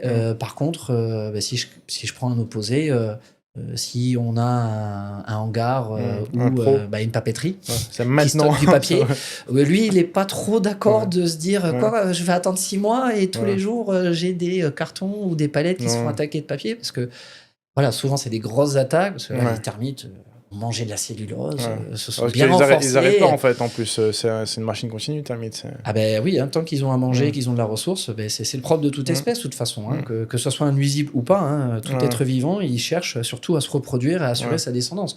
Donc quand ils ont foison de ressources, Mm. et la ressource étant la cellulose pour Ouais. des termites, Open buffet. des termites souterrains dans une papeterie, ah oui, ils se donnent à cœur joie. Ouais. Donc là, ça va être des colonies très très fortes, très Mm. agressives dans le sens où elles vont se développer Mm. très vite, peut-être plus que la moyenne. Donc oui, là, Mm. c'est peut-être le genre d'exception Mm. qui vont confirmer la règle où, Ouais, ok. oui, on peut comprendre qu'un gérant ou qu'un directeur d'une Mm. papeterie nous dise bon, elle est bien sympa votre méthode par Mm. piège, mais là, non, Ouais. moi je veux. J'ai pas 6 mois. je, là. je préfère Ouais. faire 3 jours d'arrêt, Ouais. vous me percez tous vos murs et puis on y va. Après, l'exemple que je cite, on voit qu'on n'a pas du tout les mêmes contraintes. Ouais. Un particulier, il est chez lui, il a son confort, il a Mm. son aménagement. Ouais. Bon, souvent, une papeterie, si c'est un hangar de stockage, on est sur du béton brut ou de la tôle bardage. Ouais. Traité dans un béton ou dans une cloison, Mm. dans les joints de dilatation, traité et qu'on remette après un enduit gris. Mm. Et de toute façon, c'est gris sur gris. Ouais, Enfin, ouais. il n'y a pas les mêmes contraintes. Et tu vas lui dire en gros, ça coûte plus cher, ça fait du bruit, et c'est moche. Le gars, il dit, ouais, et donc, tu vois. Mais là, pour le On coup, y va, on voit quoi. vraiment l'intérêt. Donc, Ouais. c'est pour ça que c'est des exemples qui permettent de montrer, d'où l'intérêt de passer Ok. par un professionnel, c'est qu'il n'y a pas de réponse préconçue. Ouais. Hein, on Ok. est sur du vivant. Il y a des tas de situations Faut adapter, différentes. Et donc, c'est pour ça que souvent, il faut un accompagnement. Il faut pouvoir avoir quelqu'un qui va poser un diagnostic Mm. pour dire, dans le diagnostic, oui, il y a l'espèce, il y a la matière touchée, comment on va la traiter, mais il y a aussi une prise en compte du contexte, peut-être du besoin, de l'urgence du client. Et donc, à ce moment-là, on va adapter. Sur un particulier, pour le traitement souterrain, ça va de combien la fourchette de tarifs pour avoir une idée? Alors, sur des traitements par piège, par exemple, ça va aller, je vais prendre large parce que c'est toujours pareil, taille de maison, etc. Allez, peut-être que c'est entre 1500 à 5000 euros pour une maison de particulier. Après, si c'est un bâtiment professionnel, ça peut être beaucoup plus. En particulier, ouais. Et puis après, ce que je dis est valable à l'instant T. On a bien vu que les dernières années et les évolutions font que entre les différentes crises du transport, les différentes crises qu'il y a eu, ça a augmenté. on voit bien il y a beaucoup de produits qui ont augmenté, que ce soit dans les matériaux et autres. Les professionnels le subissent aussi, puisque sont utilisateurs. Donc, si leur propre fabricant augmente, ce que je dis est valable à l'instant en 2025, mais la fourchette, elle peut aussi évoluer. Alors, on aime que ce soit dans les deux sens. Quand il y a une variation de prix, ces dernières années, elle a plus eu tendance à monter qu'à descendre. Surtout, même dans l'IMO et tout. Non. Et ça savait que monter. On doit malheureusement, sur les traitements isolement, on est de combien à combien sur une fourchette de tarifs pour un particulier? Sur un traitement chimique pour du termite souterrain. Alors souvent, la fourchette, elle est beaucoup plus élevée. On est entre 3 à 10 000 euros. Donc on voit bien qu'il y a quand même un facteur qui est quasiment x2, x3 par rapport à une solution par piège. Qui pour un particulier, en général, n'est pas forcément plus intéressante. Donc c'est vrai que je comprends la différence entre ces solutions-là. Mathieu, j'ai une petite question pour toi. En fait, en gros, ce que je vais faire, c'est que je vais te proposer une liste de traitements. Donc, je suis parti fouiller un petit peu les traitements. Et je vais prendre la liste. Et tu vas me dire juste, je te donne le nom du traitement, tu vas me dire juste soit inutile, efficace ou très efficace. D'accord? Selon ton avis à toi. Après, ça peut changer dans le temps, etc. Mais c'est juste pour te me dire, ok, ça va être sur les 3. Ok, oui, en général, on prend l'exemple d'un particulier qui veut faire des travaux, enfin qui veut faire traiter des termites pour chez lui, par exemple, tu vois. Ça te va? Ouais. On va essayer, en sachant que faut prendre un petit peu des dispositions. C'est vrai qu'il n'y a pas de réponse toujours préconçue, mais j'aime bien rappeler aux gens que il y a pas, quand il y a des méthodes, j'aime pas trop toujours catégoriser inefficace, efficace. En fait, c'est une question souvent d'utilisation et d'outils. On peut prendre un tournevis pour enfoncer un clou et dire mais il sert à rien cet outil. Non, il est mal employé. C'est pour ça qu'on va le faire à l'instant T sur un contexte sans tenir compte des éventuelles particularités qu'il peut y avoir sur la multitude de chantiers. C'est ça, exactement, tu vois. Alors, le premier traitement, c'est traitement chimique par barrière. Efficace. Quand il est bien fait dans les conditions citées, oui, il est efficace. Ok, ça marche. Traitement chimique curatif, donc c'est injection plus pulvérisation. Efficace. Ouais. Traitement par piège appât. Le fameux piège Centritech autour des maisons, très efficace. Ouais. Ok. Traitement par barrière physique, donc des films anti-termites. Donc on est plus, je crois, sur les trucs qu'on achète dans le Ça, c'est quand on commerce. fait des. Alors, les films anti-termites, c'est Ouais. quand on fait des nouvelles maisons, Ok, des nouvelles d'accord. constructions. Ok. En fait, surtout à La Réunion, Ouais. hein, il y a une obligation réglementaire Mm. pour tout permis de construire depuis 2007, où il faut prévoir, vu le nombre de cas de termites qu'on a à La Mm. Réunion, ben, on demande au constructeur ou à toute personne qui va monter un projet du neuf de prévoir un traitement anti-termite de ses fondations. Donc c'est de ça qu'on parle quand on parle de films Ok, anti-termites. Et donc et ça, pareil, c'est des produits homologués. Et ils sont du moment qu'on respecte son utilisation, sa pose, ils sont efficaces. Ok. Ça marche. Traitement par piège électromagnétique ultrason. Pour des termites ou pour des nuisibles plus largement. Pour des termites. Là, je viens de trouver ça pour des termites.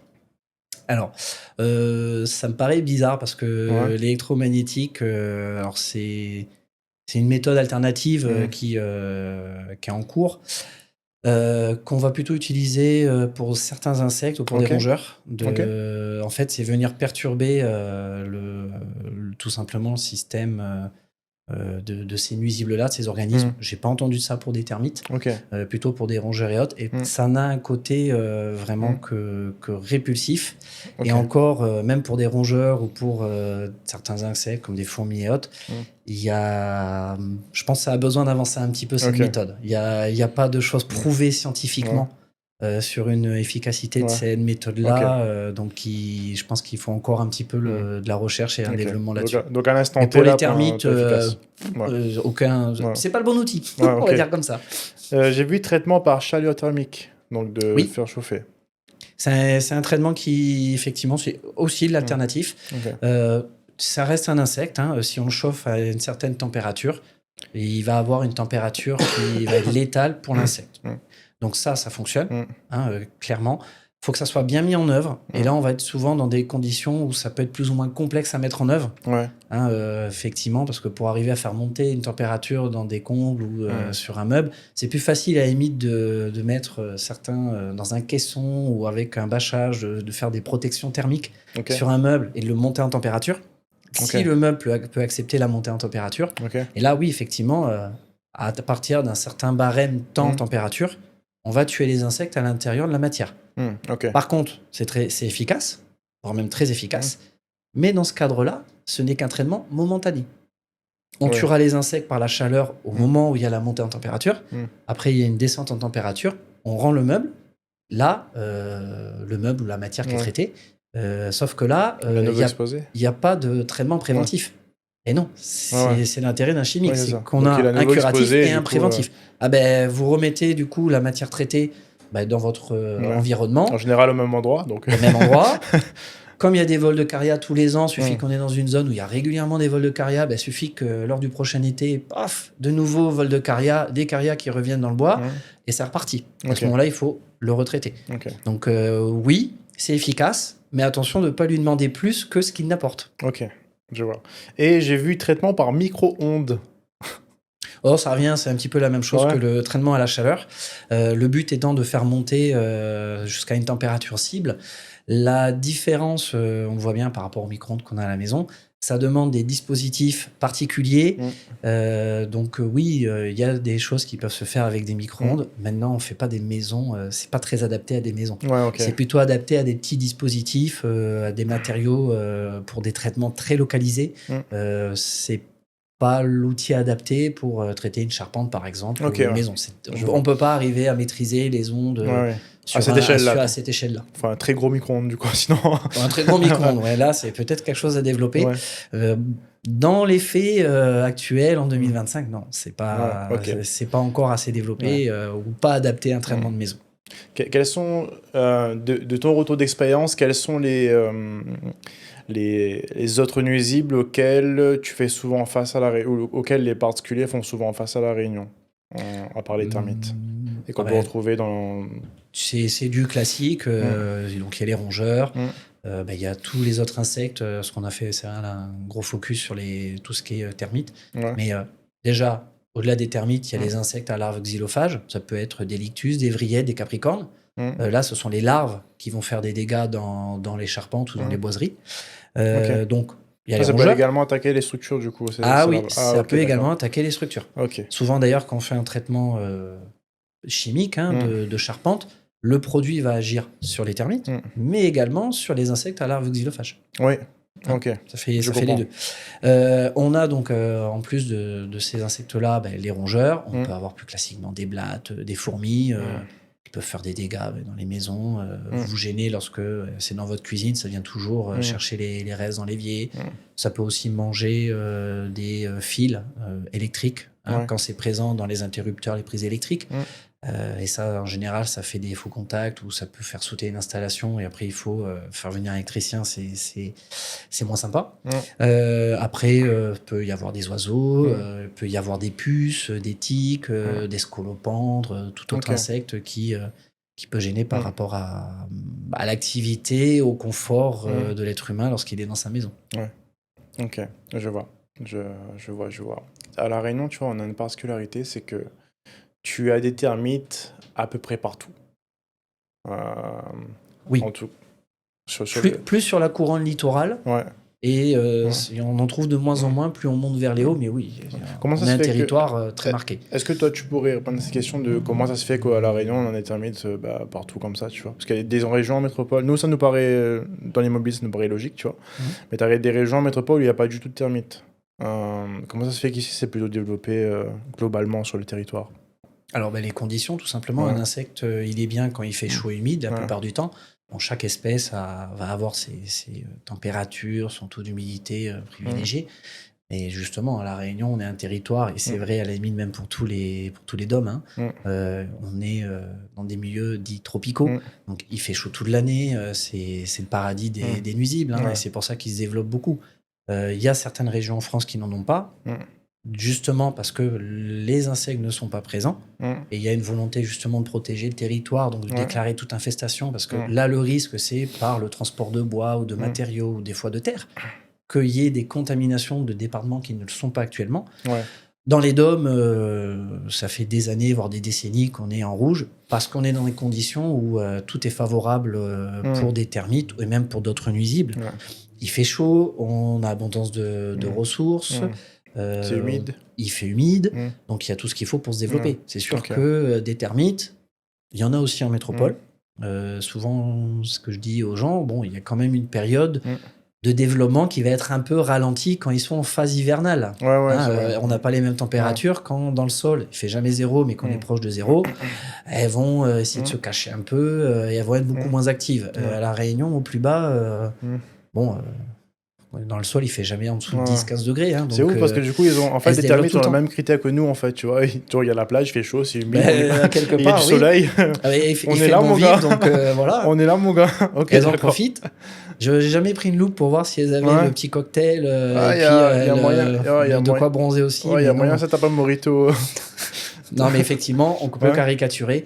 Les nuisibles sont bien à La Réunion parce que ce qui nous plaît à nous leur plaît aussi. Il fait bon vivre en fait. Ok, d'accord. Ça marche. Mathieu, j'aimerais finir sur une petite liste de mythes à debunk. Ça te va? Allez, c'est parti. Donc des petits trucs que j'avais vus et je trouvais ça marrant, tu vois. Alors, les mythes à debunk, des trucs que j'ai entendus aussi également, c'est j'ai pas de rat parce que j'ai des chats. Je l'entends souvent aussi. Ouais. Alors, je l'entends souvent, et à ce moment-là, je dis aux gens, mais pourquoi je suis là? Bon, faut savoir, je serais éleveur de chats si c'était une solution qui fonctionnait. Ça, c'est un mythe. Je dis pas que ça n'a pas une action. Il y a des chats qui, effectivement, chassent, et c'est pas le plus commun, mais il y a des propriétaires de chats qui voient leur animal leur ramener des rats. Bon, faut savoir qu'un chat, quand il vient de manger un rat, en général, il est rassasié pour plusieurs jours. Donc pendant plusieurs jours, il va pas chasser ou faire quoi que ce soit. Et en fait, ce n'est pas suffisant pour enrayer une infestation. Pour une simple et bonne raison, c'est que le rat va se développer, va se reproduire beaucoup plus vite que le chat. Donc le seul impact du chat, quand on a un chat chez soi, un ou plusieurs, vis-à-vis d'une population de rongeurs, c'est que ça va les rendre éventuellement plus méfiants, plus discrets. Ça peut ralentir une progression parce que, si le chat de temps en temps, il va en tuer 2-3 par mois, ça en fera toujours 2-3 de moins, mais on n'aurait pas une infestation de rats avec des chats. C'est pour ça que je dis aux gens, à ce moment-là, je ne serai pas devant vous, je serai éleveur de chat. J'avoue. C'est vrai que j'en ai deux. Moi, j'ai souvent des cadeaux, mais j'ai quand même des bruits le soir. En plus, j'habite à côté de la ravine, tu vois, donc le soir, j'entends tout le trafic. Il y a des tangs en bas. J'ai tout ce que je veux, moi, tu vois, en bas. Là. Les rats, Alors, souris, tangs, il y a tout ce qu'il faut, tu vois. surtout les chats habituellement, parce que bon, un rat c'est quand même gros, ça peut Ouais. se défendre un peu, donc Ouais. c'est assez rare les chats qui vont, quand ils sont domestiqués, continuer à chasser du rat. Hein. En général, pour continuer, ils ont besoin de garder leur agilité, ils vont s'amuser, si je puis dire, et donc te ramener des cadeaux en allant chasser des lézards ou des musaraignes. Oui, bah Et la musaraigne que n'est pas un rongeur, donc ne va pas créer de nuisances et de dégâts dans une maison. Justement parce que c'est une musaraigne et qu'elle n'a pas une très bonne vue comparativement au rat, ben, elle se fait plus facilement avoir par les chats. Et les chats, ils adorent parce que c'est un petit jouet qui bouge et c'est souvent le genre de cadeau qu'ils ramènent. Moi, j'avais, où est-ce que j'habitais avant, j'avais une fois vu un rat. Et en fait, mon chat a couru derrière, le rat a couru. À un certain moment, j'ai vu le rat faire ça, il s'est retourné, il a couru derrière le chat a fait bien. Du coup, ça s'est inversé. Putain, mais qu'est-ce qui se passe là, tu vois? Je dis, bon, bah, écoute, bah, laisse tomber. Non, mais ça peut faire peur. Je vais appeler Mathieu, ça va être plus simple. Exactement. Puis c'est pas un cas isolé, hein, il suffit de regarder sur Internet, il y a régulièrement des vidéos de personnes qui sont témoins, que ce soit dans les rues, chez eux, de situations presque pittoresques où on voit effectivement le chat commencer à courser, puis finalement inversement de situation. Ben, en fait, le chat, quand il se retrouve, le rat, pardon, quand il se trouve acculé, ben, il n'a pas le choix, donc il va faire face au chat. Et puis là, le chat, il est un peu moins confiant quand il dit oula, pourquoi il a l'air tout d'un coup sûr de lui. Bon, je caricature un peu, mais oui, ça peut amener à ce genre de situations qui prêtent à sourire après, mais qui sur le moment peuvent effectivement se rendre perplexes en disant mais mince, si même mon chat a peur. Bon, c'est pour ça que oui, j'élève pas des chats et je préfère valoriser et vanter le travail des techniciens qui sont spécialisés dans la détection et qui vont tout faire pour, avec des moyens adaptés, dératiser et trouver une solution pérenne pour après un client. Tu vois, un truc intéressant, tu vois, sur un truc à savoir à La Réunion, c'est que les gens savent pas, c'est que ce soit en résidence principale ou en locatif, si tu as des voisins avec des parcs-poules, c'est sûr que tu as des rats qui traînent autour, tu vois. Ça... oui, si la personne ne traite pas dès qu'on a un parc-poule ou un élevage de cabris, quel que soit l'élevage, de toute façon, les rongeurs sont là pour une raison simple. Il y a à manger. Donc dans un parc, il reste toujours des restes, parce qu'on donne des restes de végétaux, il y a des restes de graines, donc il y a la nourriture facile. Donc forcément, à un moment donné, les rats se développent dès qu'ils trouvent un point comme ça, un élevage. Si c'est pas traité, eh ben, on va dire les élevages domestiques, hein, souvent qui vont pas mettre en place des traitements, parce que les élevages professionnels ont obligation et eux vont mettre en place des dispositifs pour dératiser, pour justement pas se retrouver dans cette situation. Et même eux, ils en ont. Ils peuvent en avoir plus ou moins, mais ça dépend vraiment des situations. Et là, ça revient à ça. C'est par contre, si on est particulier, qu'on n'a pas de parc-poule chez soi, mais que c'est à côté que le voisin en a, bon, on va pas empêcher le voisin d'en avoir, il fait ce qu'il veut. C'est ce qu'on appelle la pression de l'environnement externe. Et ça, c'est des choses qu'on analyse. Si un particulier veut trouver une solution, qu'on voit un parc-poule avec des trous dans le grillage, c'est pas très hermétique, on peut lui faire des recommandations pour améliorer la situation et la maîtrise. Et si c'est chez le voisin, il peut rien faire. Et c'est typiquement là, on a besoin d'évaluer parce que des fois, on peut maîtriser ce qui est chez soi, et encore pas toujours, mais on ne maîtrise pas ce qu'il y a chez le voisin. Et donc à ce moment-là, ça devient une pression de l'environnement externe. C'est ce que tu me disais sur les traitements de termites. On avait abordé le sujet une fois pour où est-ce que j'habitais. Et tu me disais, en fait, tu auras beau traiter ce que tu veux, si à côté, eux, ils traitent pas, en fait, ça ne servira à rien, en fait. Tu auras toujours le problème qui va revenir à l'intérieur, en fait, parce que tu as cet environnement-là qui est propice au développement, en fait, de ces termites-là, tu vois. Donc, s'il y a une maison avec beaucoup de bois abandonné, parce que ça arrive des fois qu'il y ait des maisons, des cases abandonnées à côté de chez soi, c'est sûr que si chez soi on essaye de lutter, on met tout en œuvre pour se protéger et traiter des nuisibles, et qu'à côté rien n'est fait, et qu'au contraire c'est presque l'inverse et on les nourrit, ça va pas aider. Maintenant, c'est pour ça qu'un professionnel va s'attacher à protéger la personne qui l'a sollicité. Donc là, le travail sera fait sur la personne. Par contre, il est clair que si ça serait l'idéal, si dans une rue, vous avez 20 voisins et que chacun fait sa part et que tout le monde traite, il y aura une meilleure maîtrise à l'échelle de la rue et du quartier. Ouais, Ça, c'est clair. ok. Maintenant, si tout le monde ne le fait pas, on peut pester, râler Mm. autant qu'on veut. Le voisin, il est chez lui, il fait ce qu'il veut. Ouais. À ce moment-là, on considère, nous, dans notre analyse, que c'est un paramètre extérieur Mm.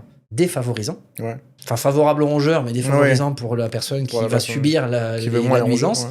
Et donc, à ce moment-là, on va en tenir compte pour peut-être renforcer le dispositif, mettre plus de contrôle Mm. sur le terrain qui peut poser Ok. problème. Ouais, tu Après, réadaptes en fonction, quoi. c'est tout le but de l'analyse, c'est pouvoir trouver des choses qui sont adaptées. Mm. On parle de voisins, on a cité des cas avec un Mm. parc-pool, avec une maison abandonnée. Après, ça peut être très bien tout autre chose. Hein. Quand on a un terrain ou une maison qui borde un champ de canne, Oui. c'est une notoriété qu'il y a des rongeurs dans les champs de canne régulièrement aux abords. Donc oui, ça va favoriser que ce soit les fourmis, que ce soit les rongeurs. C'est des maisons qui vont être forcément plus exposées que quelqu'un qui ne serait pas à côté d'un champ de canne. Ok. Je vois. Prochain mythe, c'est les produits naturels, donc huile essentielle, vinaigre, etc., suffisent à éradiquer les infestations. Grand thème, souvent Ouais. cité et abordé par les gens. Alors,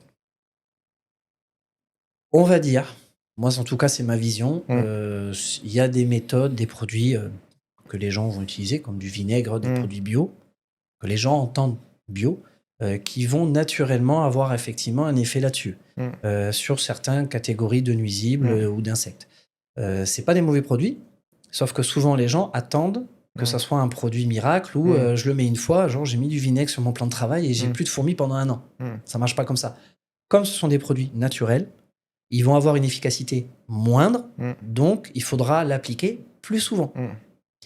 Ça veut dire que quand on a des produits comme ça, sur des débuts d'infestation ou de légères infestations, on peut, en étant rigoureux, soigneux, en appliquant régulièrement, on peut arriver avec des huiles essentielles. Enfin, il y a des tas de recettes comme ça qui sont données sur des sites spécialisés de jardinage ou autre, sur comment, avec des produits bio, trouver des petites solutions pour aider son quotidien. Ça, à ce moment-là, ça marche dans une proportion gardée. Par contre, ce que je dis aux gens, il y a un moment donné où le naturel, il suffit. Et si au bout d'un moment, l'infestation devient moyenne à élevée, c'est pas avec des produits naturels qu'on va arriver à l'enrayer. Donc là, il va falloir passer à des produits qui sont justement travaillés, formulés, parfois même à partir justement de molécules naturelles ou de plantes naturelles. On extrait la molécule et c'est juste qu'on va la purifier et on va en faire un produit stabilisé chimiquement. Mais c'est des produits qui vont être justement plus costauds et ciblés, développés avec des adjuvants pour avoir une meilleure rémanence qu'un produit naturel. Ouais. C'est un petit peu ça l'idée. Donc je rejette pas complètement l'idée des produits bio. Puis moi-même, je suis au quotidien un petit peu utilisateur. Par contre, oui, clairement, pour 2-3 insectes, en préventif, c'est très bien. Ça a plus un effet Ça sera préventif et pas, répressif, en fait. On fait pas un curatif avec des produits Ouais, c'est bio. ça. J'ai aucun client qui a réussi à s'en sortir avec des produits bio. Ouais. Donc Je parle de grosses infestations, évidemment. Ouais, c'est ça. En fait, là, on parle de préventif et de répulsif, en fait, pas de traitement d'infestation, finalement, avec ces produits-là. Quand on a une très grosse infestation de blattes, par exemple, ou de fourmis, où c'est des milliers, voire des millions d'individus qui circulent, ça, tu t'en sors pas. On s'en sort pas, ou alors il faudrait y mettre un effort qui serait presque pas gérable pour l'individu. Ça veut dire qu'il faudrait presque toutes les heures, il repasse du vinaigre, qui traite, c'est pas gérable dans un quotidien de personnes, tout simplement. Hein. Okay. On a tous un travail, des fonctions ou des activités qui font qu'on ne va pas suivre chaque fourmi et la suivre avec une petite éponge, du vinaigre et voir. Sur des petits, quand on commence à avoir des débuts d'infestation, c'est bien. Sur des grosses infestations, ça suffit pas. Ouais, c'est mort. Dernier petit mythe que j'ai vu, qui est intéressant, c'est une fois traité, une maison est protégée à vie. Ça, je le débunk complètement.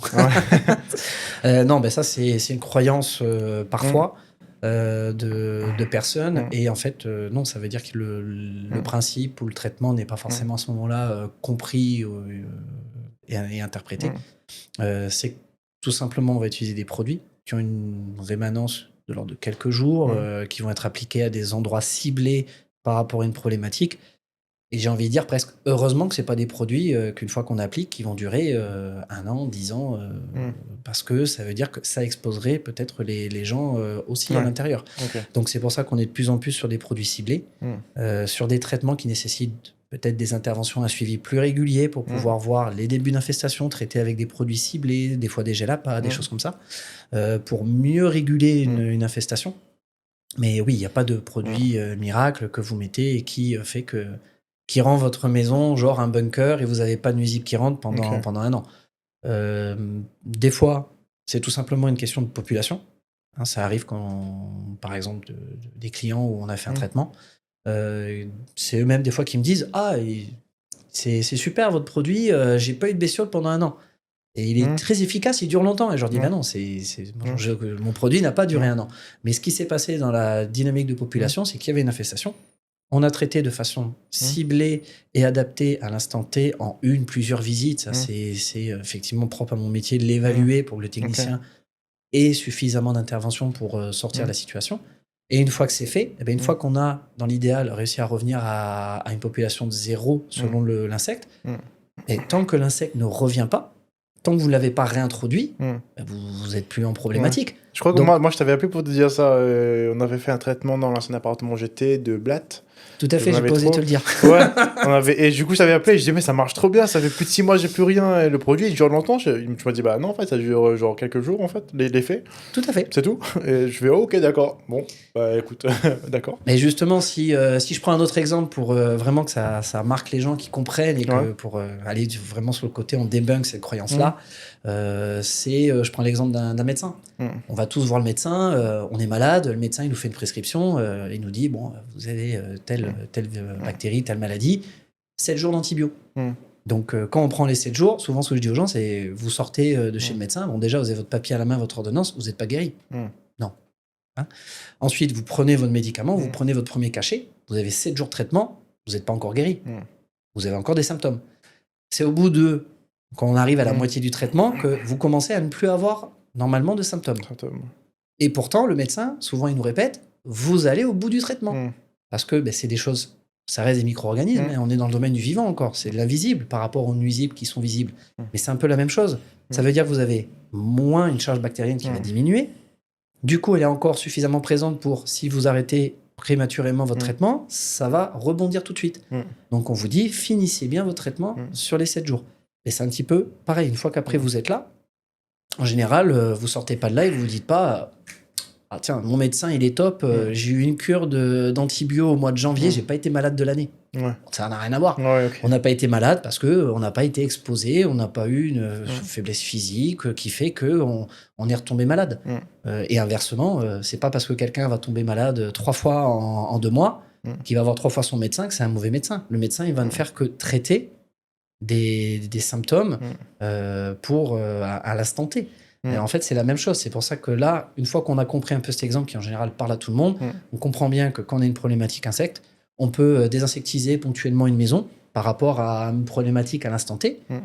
Le traitement, comme on en parlait tout à l'heure, dans le moment qu'il est bien fait, bien évalué et bien réalisé par le technicien avec des produits AMM autorisés, il n'y a pas de raison que ça ne soit pas efficace. Donc c'est efficace. Par contre, l'objectif, c'est pas non plus que ça soit rémanent et que ça continue à exposer les gens. On parlait de sécurité tout à l'heure, donc tout est dosé, calculé pour ça.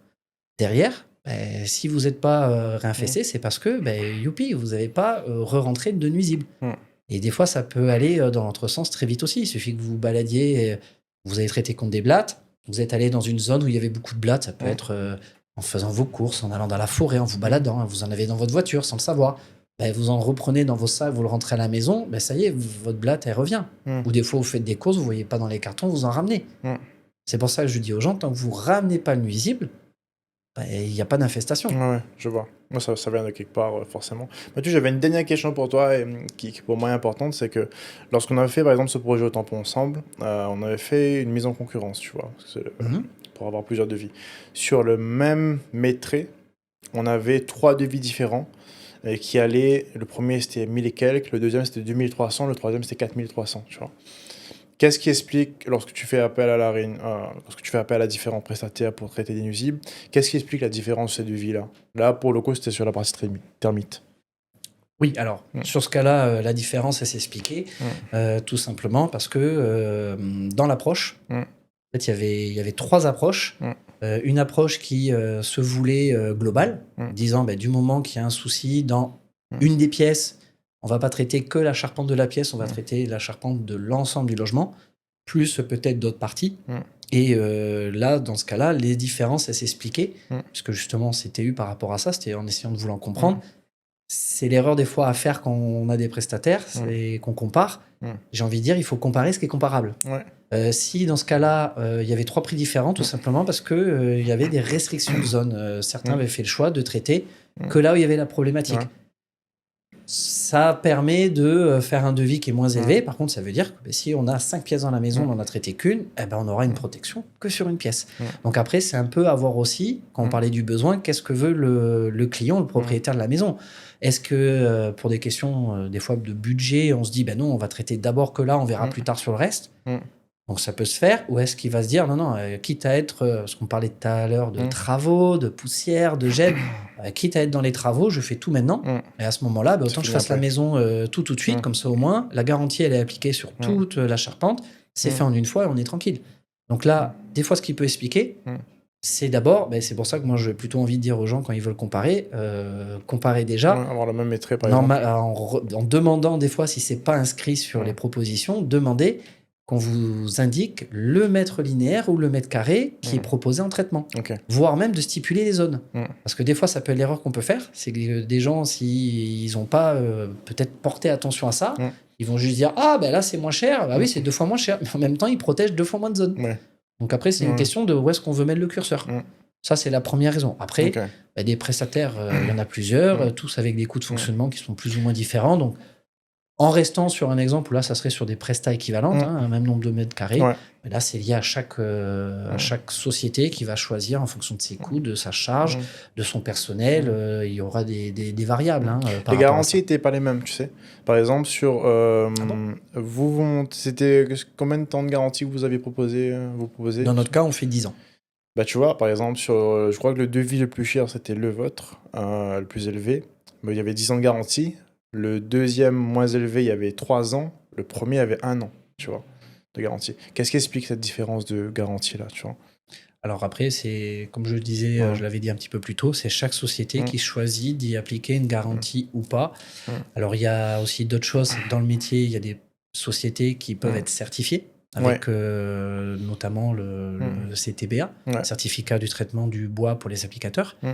Ça, c'est fait par une interprofession, le FCBA, qui est à Bordeaux, qui va donner un cahier des charges. Et souvent, c'est une certification, c'est un peu comme un label qualité, où les sociétés vont choisir de le faire et elles vont avoir un cahier des charges imposé. Mais ça, c'est une garantie d'avoir aussi un élément... une interprofession neutre qui va pouvoir intervenir s'il y a besoin de précision de questions, de choses comme ça. Donc déjà, ce qui peut expliquer le coût, il y a des sociétés qui sont certifiées, d'autres pas. Donc celle qui n'est pas certifiée n'a pas les mêmes obligations.